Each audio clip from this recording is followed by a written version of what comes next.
Before we start, here's a quick guide from Lord Garbelius. Please drop down in the description, give him your support, jump on his Patreon, check him out. Really good stuff. Thank you, Lord Garbelius. What's up, everybody? Soul here with another Sword of Convallaria video. Today we'll be taking a look at Dantalion, the Prince of Aria, and we'll discuss why he's good, how he can help you, and what I believe he is best at in the game. Without getting too far into it, let's just get right to his trait and talk about it. So we have Path of Kingship that increases Dantalion's attack and defense by 5%. For every one character defeated in battle, he recovers 20% HP and 1 energy. That's regardless of if it's a friend or a foe, a summon unit, you name it. That will trigger that trait. Pretty phenomenal. There's no cap per turn or per round. Super duper great. Now if you look all the way at 5 stars, this effect is improved and increases Dantalion's HP, attack, and defense by 15%, where it's only at 5%, not including his HP at 1 star. For every one character he's defeated in battle, he recovers 35% HP and 1 energy. Still stays 1 energy, but the HP percentage boosts by 15% overall. And yeah, as you can see right here, it's at 5 stars that HP is included. It is not included even all the way up to 4 stars. Pretty solid trait. In my opinion, this does not require investment. You do not need to farm up memory shards for him. He is perfectly fine at 1 star. If you want to go higher, there's nothing wrong with that. Have at it. But he is a perfect 1-star character in my opinion. Looking past that, let's have a look at the ranks. Now, first here on the right, you have Unsheath. It's a passive. Before initiating an active melee attack, it deals magic damage equal to 40% of his physical attack. If the target has a shield, it inflicts vulnerable 2 that lasts for 2 turns before attacking. All effects can be triggered 1 time per round. This looked really good when I read it, and this is exactly why I like to test things and not just read them. However, sadly, this does not apply to his basic attack once it became a ranged attack. And so, I did not like this ability once I had utilized it and tested it. His basic attack, when it's a melee, as in immediately next to him, is phenomenal. Now, even when it becomes a ranged attack, even if the enemy is immediately next to them, I did not see that this still procced. Correct me if I'm wrong, get down in the comments, let me know, but I did not see this proccing, and I tested it multiple times and was looking for it, it just wasn't happening. So this for me is a big pass. Unless you prefer his melee attacks and you're running shield break or his just basic attack, I don't suggest you go after this and get it. It looks good, but it's not as good on him as it could be. I would suggest you get this on the left, and that is Inspired Healing. This is a passive. After initiating an active attack, it heals all allies, heals the ally with the lowest HP in battle by 20% of the character's physical attack. Very solid. Rank 3, you have Energy Depleting Blow. It's physical damage, single target attack with a 4-turn cooldown. It deals 130% damage and depletes all energy depletes all of the target's energy. And it only costs 1 energy. This is really good for PvP. I've heard a lot of people talking about it and this, that, and the third. I grabbed on the left right here what I would suggest you grab, and that is Daybreak. It is mixed damage. Dantalion deals 40% physical damage to all enemies within the target direction within a range of 3x2 tiles and inflicts no healing received for 2 turns. Another attack is then initiated, which deals magical damage equal to 40% of his physical attack and dispels 2 buffs. Really, really good. This is what I would suggest you to pick up at rank 3. Now at rank 5, you have on the right Tenacity as a reaction. When hit by an active attack from a counter roll, the damage taken is decreased by 25%. This is passable because on the left right here, you've got Air of Royalty. It's a reaction. Damage taken from melee attacks decreases by 30%. And for me, this is what you should target and go after. Nothing wrong with Tenacity. Maybe you want it for niche situations. However, I think Air Royalty is what's going to give you the most benefit. Now at rank 7, you have Destructive Storm. Physical damage, deals 50% AoE damage to all enemies within 4 tiles around the character and inflicts 2 random level 2 attribute debuffs for 2 turns. This is massive range. Really, really good. And those debuffs are really important because of what his aura does. However, I do not suggest you to pick this up. But if you do have extra Castalia and you really want this ability, it does synergize well with his aura, which is on the right. And this is what I suggest you to pick up. And that is for Iria. Leader's aura for all Iria allies in battle increases attack by 10% and defense by 20%. Pretty standard. Allies attacking deal 20% more damage to enemies affected by 3 or more debuffs. Really good. As long as those enemies have 3 or more debuffs, which is not hard to accomplish, they're going to take 20% more damage. Super duper great aura. Rank 9, we have Shield Break Attack as his basic attack. It deals 100% physical damage and gains Shield Break 1 before attacking. It cannot be blocked. Increases attack by 50% when attacking enemies with shield. Very niche. I don't think that's a great choice. And we're not talking about like a shield in their hand. We're talking about like an overshield. Like a magical overshield or a health overshield. Now, on the left is what I suggest you to get. And this is a basic attack. It's a single target attack. A Dantalion deals magical damage equal to 90% of his physical attack. As you can see, it gives his basic physical attack range, and it converts it physical damage to magical. I think this is a great option. At rank 11, you have on the left Legacy of Comrades. It's a passive. When an ally in battle is defeated, he recovers 30% HP for the character, and the character gains attack 2, physical defense 2, and magic defense 2 for 3 turns. I don't think this is worth your time. I wouldn't pick this up. I don't even know that I'd go back and spend a Castalia on it.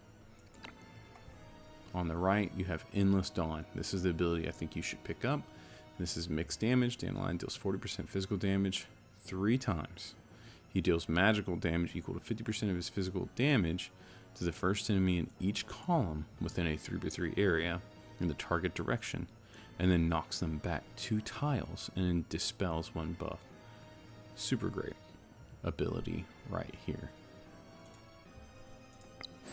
It's the end of his ranks. Without getting into any more about his abilities. No, actually, we need to talk about one other ability here, don't we? We need to talk about Dawnlight. And so, Dawnlight is a super duper great ability that he starts with. And this is a magical damage, single target attack. With Dantalion deals magical damage equal to 130% of his physical attack. Before attacking, 2 random buffs on the target become level 1 attribute debuffs for 1 turn. I love this ability. I use it all the time. And yeah, he starts with it. Super duper stellar ability. Now, we can talk about weapons. And first and foremost, in his number 1 slot, in my opinion, would be Newborn Blade for general use and bulk on Dantalion. Of course, that increases his HP by 10% and then grants bonus physical attack equal to 6% of that HP at the start of battle. This is a solid weapon. It adds to his bulk, gives him some extra sustain, and then yeah, you're healing each time something dies on the battlefield for X amount of percentage. The more HP you have, the more HP you're getting back. And then you're also getting some good attack out of this. Now, this is for general content. Otherwise, if you're fighting in a battle and let's say it's against a boss and it's single target, well, Dantalion doesn't really do the best in those fights, in my opinion. He's still strong. He still can. I'm not saying he can't. But in those situations, maybe you want to pick up Ever-Burning Blade. And so Ever-Burning Blade is great when you're using single target abilities because it can inflict Scorch with those single target abilities. Not only are you hitting hard, but you have a decent chance to inflict Scorch. And Scorch is a debuff. And it shreds 10% of their HP too. So it's going towards his aura, where you're dealing 20% more damage when they have 3 or more debuffs, and you're applying an extra debuff with those single target attacks. So that's super duper great for that reason. And then I think the third choice for me would be Void Stab. And this is just sheer damage, crit rate, crit damage, which increases your crit by 15% at 5 stars. And then, of course, you get void stacks, which is your crit damage by 5% per stack, up to 6 stacks. And then it lasts 2 turns. So as long as you keep it rolling, you keep it alive, that's really, really good. I think this is your third choice. I don't think it's better than the other two. However, Newborn Blade, general use, any and all situations and settings. It does a job and does it well. Everburn Blade, I think, is the best choice if you're using single target attacks and you're not using his AoE abilities. And then Void Stab is a fantastic third option. Moving on to Trinkets. There's so many things you can do here. You're really going to have a lot of versatility and options here with Dantalion because it really just depends on what you want him to do. Is he going to be a heavy hitter? Is he going to be sustained? Is he going to be like, you know what I mean? How are you building your Dantalion? You have options. For me, it's all about sustain, survivability, and him just growing into a nasty monster over the course of the battle, fighting lots and lots of enemies. I don't think about bringing Dantalion in those fights where I'm fighting one enemy, you know, through the course of a battle, and it's just him. Not to say he can't do it, it's just not, he's not my go-to guy for those scenarios. With that said, Evergreen Pendant is a fantastic choice for that general bulk and general gameplay when you're clearing content and you're fighting lots of enemies. Every time he receives a heal from lifesteal, from his trait, you name it, or just from outside heals, he's gaining a level 2 attribute buff. Really, really good. He becomes a wrecking ball after a while, stacked with some of these other things he's got going on. So for me, that's his number 1. I love this trinket on him in most all settings. Number 2 for me, honestly, is the Disaster Bottle. You want to trigger those debuffs that way that you can get the most out of his aura, get that 20% extra damage, and Disaster Bottle is an instant where it inflicts 2 level 2 attribute debuffs for 2 turns. Really, really good, easy to use. He can throw it before he attacks because it's an instant, and then boom, you just have at it and start tearing away. Another phenomenal choice is Cooling Powder. Cooling Powder makes it so that he cannot become debuffed with no healing received. It's super phenomenal. He's all about to sustain and getting health back, and so you want him to be able to keep doing that, and this is a great option for that reason. Now, a lot of people like Flying Blade Arm Guard, I'm so sorry. No matter what, this is solid only if you're using Everburn Blade and focusing on single target attacks because it can proc that Scorch. Otherwise, I don't think this is a strong option and it should not be utilized, but it's all preference. So if you still like it, then by all means. And then another one that I think is sleeper OP, if you're worried about sustaining and having him being resilient while taking on some big numbers of enemies, or maybe taking some decent hits from those enemies, is Coexist Armor. So this is something that decreases all damage taken by 10% when healthy, and so he's consistently drawing health back, and so he's likely to stay healthy longer. And this will help him to stay healthy because you shed some of that damage that comes his way. And so this is the last choice, honestly, that I would suggest, but it's still a decent one. Now, with that all said, for me, on him, I think the best resonance period dot is Lifesteal, Sword, and Cup. The more health he has, the more sustain he has. I just think it's phenomenal, great on him in all settings, especially tied in with Evergreen Pendant. So that's my number 1 resonance on him. If you don't like that, you want something else, you can use any resonance you prefer, but for me, that's the resonance to go with. Now let's have a look at his Tarot Whispers.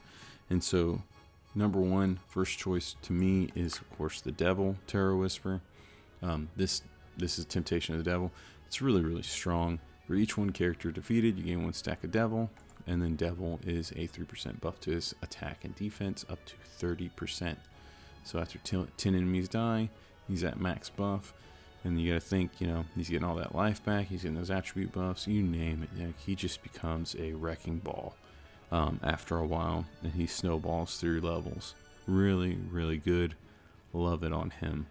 The number 2 choice that I would put on him, and this might be better for single targets, and definitely is better for single targets, but not exclusively single targets, is Redemption of Judgment. And so this is really good because it dispels buffs on enemies, sure. But if you can get that hidden effect, and this is a little bit of a niche, you gotta have that to get the most benefit out of this. You inflict a debuff on enemies, 1 enemy per turn. And so that 1 enemy gains Judgment, which increases the damage they take by 10%. And then you're adding 1 debuff to their pool, making it easier to establish those 3 debuffs. Really, really good tarot on him for that reason. Now, if you're using Dantalion for all those AoE attacks and you're trying to clear tons of enemies, another option is Dream of the Magician. It obviously is going to increase the amount of damage you do to multiple enemies in each blow. As you can see right here, 16% increased damage when casting a skill. Each additional enemy hit increases damage by 8% up to 24%. So very, very good for that reason. And then coming in behind that is Fool's Naivete. This is giving you HP to give him more bulk and sustainability, and then potentially more damage if he has more HP than his opponents, but that HP being the primary concern. Really good for that reason. So yeah, this is my suggestions with Dantalion. Just give a little synopsis and go over what I think about him. And maybe let's give a couple shout outs here to some synergies. I think Dantalion synergizes really well with Sophia. She has a skill called Anti-Espionage that is a debuff on opponents that gives defense and magic defense down, and it's really, really phenomenal for him because it's getting those debuffs out. It's single target, mind you, but it's super good for that reason. And then Magnus is a great choice because he's got that Cry of Victory, which is an AoE when an enemy is defeated. He's going to send an AoE out where it gives attack down on all targets within 5 tiles. Really, really good for that reason. That's a good debuff. Synergizes well with his aura, and what he's trying to do. As you can see, we want to get debuffs out on enemies. And in my opinion, somebody who synergizes with him very, very well is Feical.